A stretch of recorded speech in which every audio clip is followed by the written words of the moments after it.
How old were you when you moved out of Brooklyn? 5. 5 years old. Yeah, 5. So I moved to New Hampshire. Right. Yeah. All right. Hi, New England. All right. Good to see you guys.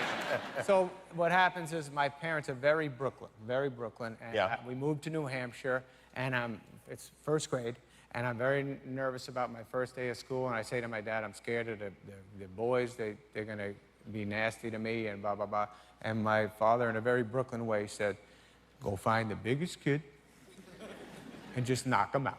And I was like, knock out the biggest kid? And I said, for what? He goes, for being the biggest kid. And I'm like, all right. So he did nothing wrong, but I should knock him out. Knock him out. Let them all know. Just let them know. Mark your turn. So I go, all right, fine. I'm terrified that I have to do this. I get to school. First day, I'm the biggest kid there. And literally, like, 14 New Hampshire kids just beat the living crap out of me. It sounds like your dad gave you a lot of really great advice. I'll show you this. What? Oh, Jesus, no wonder. No. Yeah, this is why I said, I brought this special because my father passed away a while ago, but I stole this. My mother let me take this from his closet. This shows you how Brooklyn, my father. Oh, wow. What? That's very Brooklyn. That's really your dad's bell? That really is, yeah. Oh, my gosh. Did he ever use this? He tried to use that a few times. Yeah. My dad were amazingly tight. Yes, I love my dad more than anything, and I looked up to anything he told me to do, I would do. But I worshipped him. But I remember I don't know why this came up, but I was in the car with my dad when I was like 11 or something. Oh, no, I was probably like 14 or something. So I'm sitting in his car. We're about to go in the house. And I look over my dad. He's about to get out. And I go, Dad, were you ever with anyone before Mommy? And he goes, what's that? And I said, were you ever with anyone before Mommy? He goes, what do you mean? And I said, I go, before Mom, did you ever do it, you know, did you go all the way with somebody before Mommy? And my dad was trying to be honest, I think, and he's like, this is a moment, and he goes, well, on a few ladies before your mother I practiced with. And I go, I was a kid, and I was like, what does that mean? And then he goes, well, I wanted to make sure I was prepared for your mother properly, and I remember just going, no! I ran into the house and hugged my mother, and I was like, hey, Daddy's a whore! I remember the... Okay, so congratulations. I'm going to just say a few jokes. Here we go. Oh, all right. Congratulations, Jimmy, my honorary Jewish friend. I turned 50 years old last year, and I can tell you from experience, there's a lot to look forward to, Jimmy. Remember how we used to get embarrassed when our dads would unbutton the top button of their pants at the dinner table?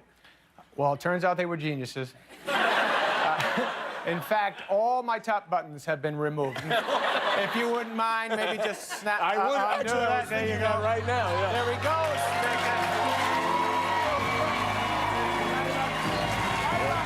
Got enough? One more. Right there. Just a little bit. That is better. That's feel good, Jimmy. All right. Great thing about being in your 50s is that your doctor will stick his finger inside you, even if you don't ask him to. And, Is that? Yeah. Oh, no, I thought that's why my pants were concealed. You like that, Huey? I love your character in this film. You really portray this character beautifully, and he's a guy his dreams haven't quite come true. Right. There's a lot of complexities to the character. Yes. And also, I liked your look in the movie. It was a different look for you. You had a mustache. You're kind of a guy that doesn't. I think we have a still of you there. You grow a little mustache for the role. Yeah. Yes. Did you like having a mustache? It was fun because I lived in New York in a hotel, and I would lay in bed and I'd say to my wife, mustache rides for $1. And Well, I thought it was going to end up with a fun evening, but then my kids ran in with $2. They're like, can we go? And, and I said, no. And they go, what is that? I said, what's a mustache, right? And I said, no. I said, mustard eyes, and I squirted them in the eyes. Yeah, good. Real quickly, I just saw on the internet. Is this true? Are you friends with Justin Bieber? I know the Beeps. I met him several times. He's very nice. He came to my show the other night, and he's very nice kid. Very nice to my family. Like says hi to my kids. I was in Hawaii, and that's right. You like it there too? That section of the audience is a roller coaster. So every 5 minutes, they scream and then they calm down. Hey, sorry about that. It's a new interactive show now. Well, nice to see you. I was in Hawaii. My kids were swimming in the pool, and I had a FaceTime going with the Biebs, and I said hi to the Biebs family, and then I said, while I got you, you mind saying hi to my 2 kids? He said, sure. And so I flipped the phone around, and my kids get the hello, but there were like 50 other kids in the pool going, oh my God! Very good to see you. You look very handsome. Thank you, guys. Yes. You're very dressed up tonight. I That's like that. right. I heard you were talking about how Rickles, what he said about when he saw me. Yeah, when we were on the show. Rickles, you guys were here together one night, Yeah. and Rickles spotted you, and there was a bunch of people around, and Yeah. Rickles yelled, hey, let's take up a collection and buy Adam a suit. That's right. Man. Is this what you got? Yeah. This is the respect for the man. No, he was just the greatest guy. I mean, you really got to be tight with him. I had like hit and run, and I mean, I worshiped the guy too, because my father worshiped him. Oh, yeah. You know, like that's how it goes. Your dad loves somebody, you love somebody. So anyways, I was at dinner with Steve Buscemi. This is like 25 years ago or something. We're sitting at Dan Tana's and eating, and then Rickles came over to us, and we were like, oh my God, this is happening right now. And he says to Buscemi, something like, maybe 23, whatever years ago, he says something about, I saw your movie, Mr. Pink, more like Mr. Stink, or something like that, and Buscemi's like, laughing. And then he laughs, and he goes, ooh, maybe get some braces. Something like that. And then he sees me, and he goes, ooh, and you, wow. And I go, hey, how you doing? And he's like, I think it was Happy Gilmore or something. He goes, so Happy Gilmore, watch the whole thing. Wow, amazing how no talent can get you a movie. I was like, yes. Comes this thing. So we play basketball. We got to get back to the movie set. Shaq has to take a shower. So everyone's like, all right, we'll see you later, Shaq. In my head, I'm like, I got to see Shaq's penis. So it's just not, I can't pass up that opportunity. I mean, for historical reasons. Yeah, it's not a gay thing. It's just like, got to see that. Yeah. It's like the Grand Canyon, and you got to see it. You got to see it. You can't live and not see it. I get this completely. Thank you. So my plan was to I hear the shower go on in the back, and I said, all right, I'm just going to... In the back of what? In the locker room. Oh, I thought you were like in his trailer or something. No! There's a gym. We play basketball. All right. So it's like at a high school, and he's showering away, just not, being the Shaq down there in the showers. Everyone else left. I'm like, all right, let me see that thing. So... Oh, boy. Here we go. I go back there, I hear the shower, I kind of turn around backwards and walk backwards a little. Like walking backwards because you want to look kind of... Like I was going to trick him. Like I just walked backwards and I saw it and I was like, hey, what's up? But no, I'm walking backwards, doing my routine, getting closer to the shower, and then I turn around and I go, all right, I'm going to see Shaq's thing right now. His bodyguard is there. And his bodyguard is just so strong and big and like this thick neck, bald head, and this one eye is looking at me with this one eye. So I said, sorry, I was just trying to see Shaq's penis. I apologize, and I'm out of here. Please don't tell Shaq this happened.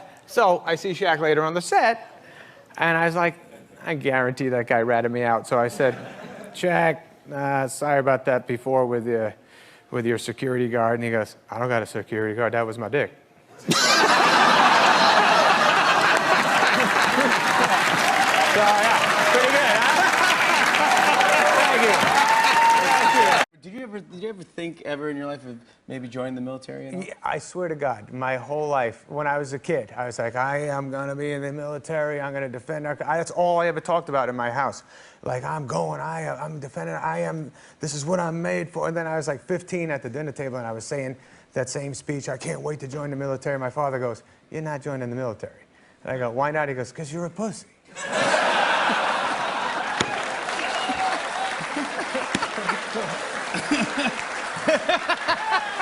That's one reason why not to do it. It made sense. It made sense. Makes sense here. Because literally, I would try to do one chin-up back then. And my father would say, that's going to join the military. No, okay. You're not going to save the world, yeah. Tabloids. No. Yeah, I have to ask you about this. This is a picture. And this article was all about how Jack Nicholson and you go to the Lakers game together, and the Lakers are getting beat, so it's that you guys left early before the end of the game. Yes. And it was sort of saying like, hey, you know, you guys walked out on the Lakers. Lakers were having a dry spell, but it's not like I have anything in that decision. You know what I mean? Well, what happened? Nicholson says, all right, so we're losing. Lakers are losing by like 19. And Jack says, something like 6 minutes left. I go, yeah. And he goes, 19 points. They're going to lose. I go, well, you know, they could come back. He's like, well, I don't, something like, the Lakers have to score 20, and OKC has to score none. I go, yeah. He goes, we're going. And I go, yeah, no, maybe we should stick around, I think, maybe finish it up. He goes, we're leaving. So, I'm trying to talk him out, and then all of a sudden, Nicholson leaves and gets up, and so I'm not going to leave him stranded. I go, yeah, let's go, baby, and out we go, and I see even Lakers are like, Jack. A lot of times when you call your manager or your agent, they work at these giant agencies and management companies, they talk to you. They try to make it look like it's just you in their day, but they got other people. So anyways, Sandy's on the phone with me talking. He's telling me stuff. I'm telling him stuff. I'm like, this is my manager. I feel very safe telling him things. And then we end the call, and I hear him say, Linda, call so-and-so. So I'm like, Linda? Who's Linda? And he has his assistant listening to the call, and he's calling the next person. So I catch him doing that, and apparently, so I call him up and I say, dude, was she on the phone while I was talking to you? And he's like, yeah, but she's very cool. And I said, yeah, but I don't want, I'm kind of telling you stuff, I don't want her to hear everything. And he's like, yeah, right. I said, so you won't have her on the phone anymore? And he's like, no, not a problem. So I'm talking on the phone the next time I call him. I'm talking, and I'm hearing like this weird, I'm like, what the hell? So I know he's got somebody on the other line. So I say, so no one's on the other line, Sandy? And he goes, no, nobody. And I go, hey, is your wife okay? Is she mad at you? And he goes, why is my wife mad at me? And I said, you know, what you told me earlier about Linda and you masturbating to her all the time. And then I hear, Linda, hang up your phone! Well, there you go. Oh, Linda. And then Harrison Ford, you know Harrison Ford. Yeah. He's a great man. I know him in real But life. that is like the most iconic movie star you can imagine. Right. Is Harrison Ford. Exactly. And I'm like 25 or whatever the hell I was. And I was like, and then Harrison Ford looks at me and he's like, I was like, oh man, what's happening right now? And Harrison Ford like gives me a like, is that you kind of thing? I was like, yeah. And then he comes over and he's like, you're the guy from the Billy Madison? I go, yeah. He goes, I would love for you to come over to my house. And I was like, yeah? And then he goes, and I would love for you to wash my car. He goes, I go, yeah. And then he goes, my kids think you're funny, and it would just be such a kick for them to see that. And I was like, oh, okay. That's crazy. Yeah, that was fun. But you know Harris. He could get away with that, yeah. He can do anything he wants. He's just so okay. So we're going. It's like 20 years ago. We're driving to I think the Today Show or Good Morning America. Just a show, a morning show. We're in the car. We're driving to New York City. You know how you make the rounds. And we got a movie coming out. So we're pulling up the street. I see a bunch of guys on the street with picket signs. They're holding signs, and I was like, "What's going on? What are they picketing?" He goes, it's the cameraman. I go, what cameraman? He goes, the cameraman to the show. They're picketing. And I go, they're picketing the show I'm about to go on? He goes, yeah. And I go, well, why didn't you tell me that? He goes, I didn't think it concerned you. And I go, but I'm not crossing a picket line. He goes, no, it's fine, it's fine. I go, no, it's not fine. I grew up, my father would kill me. I would never do that, cross a picket line. And he goes, no, but they won't know. We can go around the back. And I go, but aren't they going to see the show, man? He goes, nah, they don't watch this show. And I go, no, but they're like families. They're going to, most of these guys are divorced.